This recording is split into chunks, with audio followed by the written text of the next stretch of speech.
అందరికీ నమస్కారం. నిన్నే వరుస పార్ట్ 56. శ్రీనివాస్ గారు, నీ స్నేహబంధం ప్రేమబంధంగా మారితే అని శ్రీనికను అడుగుతారు. శ్రీనిక, అలా జరగదు తాతయ్య, నేను ఇంకొకరిని ప్రేమిస్తున్నాను. నా ఊపిరి ఆగిపోయేంతవరకు నేను ప్రేమించిన వ్యక్తి మీద ప్రేమ చావదు, ఇంకొకరి మీద ప్రేమ కలగదు. కష్టమైనా నష్టమైనా నా జీవితం తనతోనే. నా వంశం కాదని నేను ఇంకొకరికి దగ్గర కాలేను. అదే జరిగితే ఆ రోజే నా జీవితంలో ఆఖరి రోజు అవుతుంది అంటుంది బాధగా. స్నేహం ప్రేమ అనేవి పక్కన పెడితే మీ మధ్య ఎంతో పవిత్రమైన పెళ్లి బంధం అనేది ఒకటి ఉంది తల్లి. మీరు ఇప్పటి జనరేషన్ పిల్లలు, అందుకే ఎంతసేపు ఇష్టం స్నేహం ప్రేమ అనే పదాలతో ఒక బంధాన్ని ఏర్పరచుకుని అదే ముఖ్యం అనుకుంటూ దానికే విలువిస్తూ మిగతా వాటిని పట్టించుకోవటం లేదు. అప్పుడైనా ఇప్పుడైనా ఎప్పుడైనా ప్రేమ కంటే విలువైంది పెళ్ళి. ప్రేమించుకున్న వాళ్ళైనా సరే ఆ బంధాన్ని గట్టిగా నిలుపుకోవడానికి వేసే మొదటి అడుగే పెళ్ళి. పెళ్ళి అనే పునాది లేకపోతే ఆ ప్రేమకి, వాళ్ళ మధ్య ఉన్న అనుబంధానికి, వాళ్ళ జీవితానికి అర్థమే లేదు తల్లి. అలాంటప్పుడు పెళ్లి బంధం మీ మధ్య ముడిపడింది అంత ఈజీగా తెంచుకునేది కాదు. విడాకులకు గురించి కోర్టుకెక్కినా కూడా మీకు పెళ్ళయింది అనడానికి ఆధారాలు అడగదు. మీ మధ్య ఉండే సమస్యకి సాక్ష్యాలు అడుగుతుంది. ఎందుకు పెళ్లి చేసుకున్నారు అని అడగదు. ఎందుకు విడిపోవాలనుకుంటున్నారు అని మాత్రమే అడుగుతారు. పెళ్లితో ఒకటయ్యే వాటికి వేదమంత్రాలు, ఆ మంత్రాలకు అర్థాలు ఉన్నాయి. 7 అడుగులు వేయడానికి ప్రమాణాలు, ఆ ప్రమాణాలు సాక్ష్యంగా ఆ అగ్నిదేవుడే ఉన్నాడు.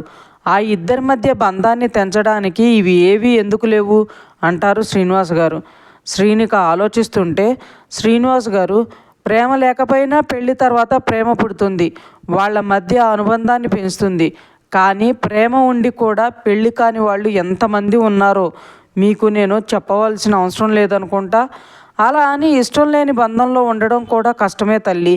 కానీ ఆ కష్టాన్ని కూడా ఇష్టంగా మార్చుకుని తన అనుకున్న వాళ్ళని తనని ప్రేమించే విధంగా చేసుకునే అవకాశం ఉందో లేదో తెలుసుకుని వెళ్ళిపోతే అప్పుడు విడిపోవడానికి కూడా అర్థం ఉంటుంది.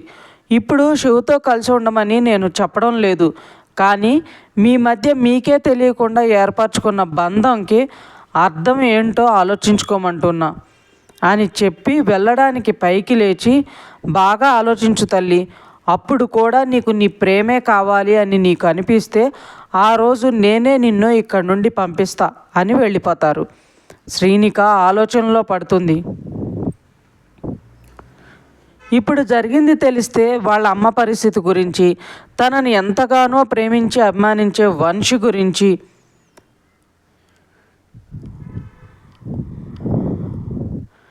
తనంటేనే అసహ్యం కోపం పెంచుకున్న శివు గురించి ఆలోచిస్తూ తన గమ్యం ఏంటో అర్థం కాకుండా పిచ్చెక్కుతుంటే బయట వంశీ మాటలు వినిపించి బయటకు వస్తుంది.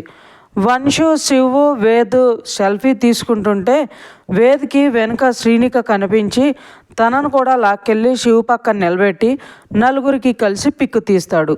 శివమోహం పక్క తిప్పుకుంటే శ్రీనిక వంశుని చూస్తుంది. వంశు తన్నే బాధగా చూస్తూ ఉంటాడు. పిక్ అయ్యాక, చిన్న అయ్యిందా నీ సెల్ఫీ గోలా, నేను వాడు లంచ్కి బయటికి వెళ్తున్నావు, నువ్వు కూడా వస్తావా అని అడుగుతాడు శివాంశు. బయటికి ఎందుకన్నయ్య, వదిన వంట చేసింది కదా, ఇక్కడే తిందాం అంటాడు వేదు. అది తిన్న తర్వాత హాస్పిటల్ చుట్టూ తిరగాలి, అవసరమా మాకు అవన్నీ అంటాడు శివాంశు వెటకారంగా. వంశు శ్రీనికనే చూస్తూ వీళ్ళ మాటలు అస్సలు పట్టించుకోడు. శ్రీనిక వంశుని చూస్తూ తాతయ్య చెప్పిన మాటలు గుర్తుకు వచ్చి తన మనసంతా బాధగా అయిపోతుంది. మనసులో, నేను శివుతో పెళ్లి కొప్పుకుని చాలా పెద్ద తప్పు చేశాను అని నాకు ఇప్పుడే తెలుస్తుంది వంశు. నీకు నేను శాశ్వతంగా దూరం అయిపోయానేమో అనే ఫీలింగ్ వచ్చేస్తుంది. ఆ రోజు కొంచెం ధైర్యం చేసి స్ట్రాంగ్గా నిలబడి ఉంటే ఇంత జరిగేది కాదేమో. నన్ను ఒప్పించడానికే శివు మన్వి నేమ్ని వాడుకున్నాడు అంతే. తన దగ్గరకు కూడా తన మనుషులు వెళ్ళలేదు, జస్ట్ ఫాలో చేశారని నాకు ఇప్పుడిప్పుడే అర్థమయ్యింది. కోపంలో తను జస్ట్ నా భయాన్ని, నా వీక్నెస్ని వాడుకున్నాడే తప్ప నా మీద కానీ మన్వి మీద కానీ చెయ్యి కూడా వేయలేదు. తన మంచితనం ఎలా ఉన్నా తాతయ్య ఎన్ని చెప్పినా నిన్ను నీ ప్రేమని నేను కాదనుకుని ఇక్కడే ఉండలేను వంశ్. వారం రోజుల్లో పరిస్థితి ఏదైనా సరే నేను నీ కోసం వచ్చేస్తాను. కానీ ఈ విషయం నీకు ముందే చెప్పి నీలో కొత్త ఆశలు కలిగించలేను అని స్ట్రాంగ్గా అనుకుంటుంది. వేదు శివాంశు మాట్లాడుకుంటూ ఉంటే వంశు శ్రీనిక దగ్గరగా జరిగి ఎవరికీ వినిపించకుండా, లవ్ యూ జాను, నీ కోసం నువ్వేం చెప్పినా చేస్తాను. నువ్వు నా దగ్గరకు వచ్చే సమయం కోసం నీకోసం ఎదురు చూస్తూ ఉంటాను అని మెల్లగా చెప్తాడు. ఆ మాటకి శ్రీనిక ఆశ్చర్యంగా వంశ్ వైపు చూసి చిన్న స్మైల్ ఇస్తుంది. నిన్ను నీ ఈ స్మైల్ని చూస్తూ అయినా బతికేయొచ్చు అంటాడు వంశ్. ఇంతలో దేవిక గారు వచ్చి, అబ్బా ఏంట్రా మీ ఇద్దరి గొడవ, కాసేపైనా కొట్టుకోకుండా ఉండరా, ఇంత వయసు వచ్చినా ఇంకా చిన్నపిల్లల్లా కొట్టుకుంటున్నారు అంటారు వేద్ని శివాంష్ని చూస్తూ. దేవిక గారు వచ్చేసరికి అక్కడి నుండి లోపలికి వెళ్ళిపోతుంది శ్రీనిక. వంశు వెళ్తున్న శ్రీనికను చూసి, నీ కళ్ళల్లో నా మీద నీకున్న ప్రేమను చూస్తే ఎంత హ్యాపీగా ఉందో చెప్పలేను జాను. అందుకే నీ కోసం నువ్వు చెప్పింది చేస్తాను. శివబాధను తగ్గించడానికి నా ప్రయత్నం నేను చేస్తాను అనుకుంటాడు. రే బాంజో, ఏం ఆలోచిస్తున్నావురా, పద వెళ్దాం అని తనను తీసుకుని బయటకు వెళ్తాడు శివాంశు. కాసేపు అన్విక బాధ ఏంటో చూద్దాం. అన్విక ఫాట్మని కొట్టగానే ఆద్విక్ షాక్ అయ్యి చంప మీద చెయ్యి పెట్టుకుని, ఎందుకు కొట్టావే రాక్షసి అంటాడు సీరియస్గా. నేనేం చెప్పాను, నువ్వేం చేస్తున్నావు? డాడ్ దగ్గర నిన్ను నువ్వు ప్రూవ్ చేసుకునే వరకు ఇలాంటి వేషాలు వెయ్యకు అని చెప్పానా అంటుంది అన్విక. ఓ మేడం గారు రూల్స్ పెడుతున్నారా అంటాడు ఆద్విక్. రూల్స్ కాదా అది, డాడీకి తెలియకుండా కలవటం, నేను ఇక్కడ నువ్వు అక్కడ ఉండటం నాకు ఇష్టం లేదు. మన జీవితంలో ఎంతో ముఖ్యమైనవి కొన్ని ఉంటాయి కదా, అవన్నీ భయంగా దొంగచాటుగా చేయటం నాకు ఇష్టం లేదు అంటుంది అన్వి. సరే అన్వి, నీకు ఇష్టం లేకుండా నేనేమీ చేయను సరేనా అని పైకి లేచి తన నుదుటి మీద ముద్దు పెట్టి, నిన్ను బాధ పెట్టే పనులు అస్సలు చేయను అన్వి, ఐ ప్రామిస్ యూ అని చెప్తాడు. అన్విక ఆద్వికను హగ్ చేసుకుంటూ, నువ్వు నాకు దగ్గరగా ఉండటం నన్ను బాధ పెట్టే పని ఎప్పటికీ అవ్వదు ఆది అంటుంది. సరే నేను వెళ్ళనా మరి అంటాడు ఆద్విక్. అప్పుడే వెళ్ళిపోతావా? నిన్ను ఇలా చూసి నన్ను నేను కంట్రోల్ చేసుకోలేకున్నానే, మళ్ళీ తొందరపడి ఏమన్నా చేస్తే ఇంకొక చెంప పగలు కొడతావో అని అంటాడు నవ్వుతూ. అన్విక నవ్వి, నేనంటే అంత భయం ఎప్పటి నుండో అంటుంది. నువ్వు నన్ను యాక్సెప్ట్ చేసిన దగ్గర నుండి అంటాడు. ముందెప్పుడు లేనిది ఇప్పుడెందుకో అంత భయం అంటుంది. మళ్ళీ నువ్వు నాకు దూరం అవుతావేమో అని భయం అని అన్వికని మరింత దగ్గరికి తీసుకుంటాడు ఆద్విక్. అన్విక ఆద్విక్ కళ్ళలో చూస్తూ, ఈసారి మనం దూరం అవ్వడం అంటే నా శ్వాస ఆగిపోయాకే అంటుంది అన్వి. ఆద్విక్ అన్విక నోటి మీద చెయ్యి పెట్టి, అలా ఎప్పుడు అనకు అన్వి, నాకంటూ ఉన్నది నువ్వు ఒక్కదానివే అంటాడు ప్రేమగా. అన్విక తన పెదవుల మీద ఉన్న ఆద్విక్ చెయ్యిని పక్క తీసి కాళ్ళు పైకెత్తి నవ్వుతూ ఆద్విక్ పెదవుల మీద ముద్దు పెడుతుంది. ఆద్విక్, ఇందాకే ఇలాంటి వద్దు అన్నావు అంటాడు.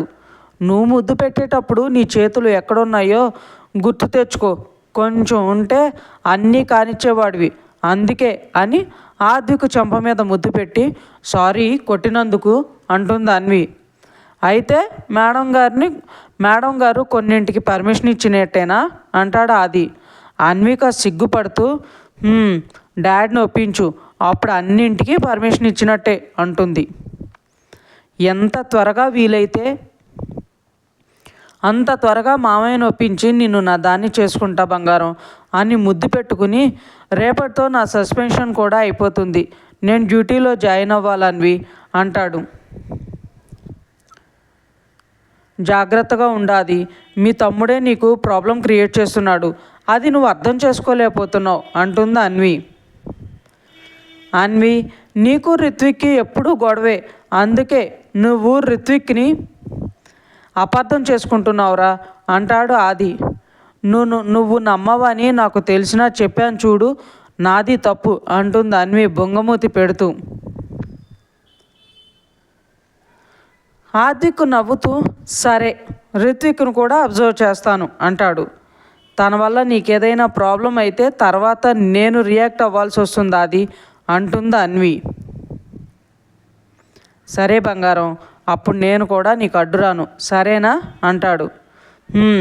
అడ్డం వస్తే అప్పుడు నీకు కూడా 4 పడతాయి అంటుంది నవ్వుతూ. వద్దే తల్లి, నీ చెయ్యి చాలా చురుకు అని చెంప మీద చెయ్యి పెట్టుకుని చెప్తాడు. అన్విక నవ్వి హహా పోలీస్ పెళ్ళాను కదా, ఆ మాత్రం ఉండాలే అంటుంది. సరే మామయ్య వచ్చేలోపు నేను వెళ్తాను అన్వి, మళ్ళీ నీకు ప్రాబ్లం అవుతుందిరా అంటాడు. సరే అంటుంది అన్వి. ఆదికు బాయ్ చెప్పి వెళ్తుంటే అన్విక తన షర్టు పట్టుకుని వెనక్కి లాగి గట్టిగా హక్ చేసుకుని లవ్ యూ ఆది, డ్యూటీలో జాయిన్ అయ్యాక నన్ను మర్చిపోకు, కాల్ చేస్తూ ఉండు అంటుంది.